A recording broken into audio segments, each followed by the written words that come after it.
अधिकतर लोगों ने गरुड़ पुराण के बारे में सुना होगा। गरुड़ पुराण वैष्णव संप्रदाय से संबंधित है। सनातन हिंदू धर्म में मृत्यु के बाद इसे सुनने का प्रावधान है। इस पुराण के देवता भगवान विष्णु हैं। गरुड़ पुराण के दो भाग हैं, पूर्वखंड तथा उत्तरखंड। पहले भाग में भगवान विष्णु की भक्ति का उल्लेख किया गया है और दूसरे भाग में प्रेत कल्प का विस्तार से वर्णन किया गया है। यानी इसमें मरने के बाद मनुष्य की क्या गति होगी और उसका किस प्रकार की योनियों में जन्म होगा, इन सब बातों की जानकारी दी गई है। गरुड़ पुराण के अनुसार जिस समय मनुष्य की मृत्यु होने वाली होती है, वह बोलने की कोशिश करता है, लेकिन बोल नहीं पाता है।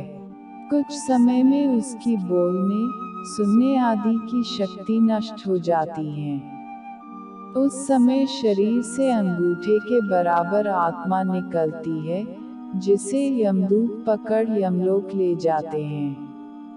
गरुड़ पुराण में ऐसा वर्णन मिलता है कि यमराज के दूत आत्मा को यमलोक तक ले जाते हुए डराते हैं और उसे नरक में मिलने वाले दुखों के बारे में बताते हैं। यमदूतों की ऐसी बातें सुनकर आत्मा जोर जोर से रोने लगती है। यमलोक तक जाने का रास्ता बड़ा ही कठिन माना जाता है। जब जीवात्मा तपती हवा और गर्म बालू पर चल नहीं पाती और भूख प्यास से व्याकुल हो जाती है, तब यमदूत उसकी पीठ पर चाबुक मारते हुए उसे आगे बढ़ने के लिए कहते हैं। वह आत्मा जगह जगह गिरती है और कभी बेहोश हो जाती है, फिर वो उठकर आगे की ओर बढ़ने लगती है।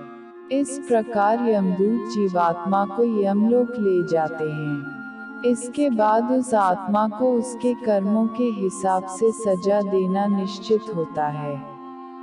इसके बाद वह जीवात्मा यमराज की आज्ञा से फिर से अपने घर आती है। कहा जाता है कि घर आकर वह जीवात्मा अपने शरीर में फिर से प्रवेश करना चाहती है, लेकिन यमदूत उसे अपने बंधन से मुक्त नहीं करते और भूख प्यास के कारण आत्मा रोने लगती है।